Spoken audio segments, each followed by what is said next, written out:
நிமிஷத்தில் பாயாசமாக செய்யலாமே. ஃபஸ்ட் ஒரு பாத்திரத்தை நல்லா ஹீட் பண்ணிக்கலாம். நல்லா ஹீட் ஆனதுமே அரைக்கப் அளவுக்கு உளுந்து, 1/4 கப் அளவுக்கு பாசிப்பயிறு, 1 ஸ்பூன் அளவுக்கு அரிசி, 3ஐயும் சேர்த்து நல்லா கரைஞ்சிராத அளவுக்கு ட்ரை ரோஸ்ட் பண்ணி எடுத்துக்கலாம். சிம்மில் வச்சு நல்லா வறுத்து எடுத்துக்கலாம். இப்போ நல்லா ஆற விட்டுறலாம். நல்லா ஆறுனதுமே ஒரு மிக்ஸி ஜாரில் ட்ரான்ஸ்ஃபர் பண்ணலாம். ட்ரான்ஸ்ஃபர் பண்ணிவிட்டு கொஞ்சமாக 2 ஏலக்காய் மட்டும் ஆட் பண்ணிக்கலாம். ஆட் பண்ணி நல்லா ஃபைனாக அரைச்சி எடுத்துகிட்டு வந்துடலாம். குறகுறப்பாக இல்லாமல் நல்லா மையாக அரைச்சி எடுத்துக்கலாம். இப்போ இதை ஒரு பாத்திரத்தில் ட்ரான்ஸ்ஃபர் பண்ணிடலாம்.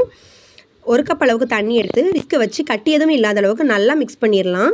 இப்போ இதை பாத்திரத்தை அடுப்பில் வச்சிடலாம். கரண்டியை வச்சு அப்படியே மிக்ஸ் பண்ணிகிட்டே இருந்தோம்னு சொன்னால் கொஞ்சமாக கெட்டியாகி வரும். இப்போ இந்த ஸ்டேஜில் 1/2 கப் அளவுக்கு பால் ஆட் பண்ணி இதையும் நல்லா மிக்ஸ் பண்ணி விட்டுறலாம்.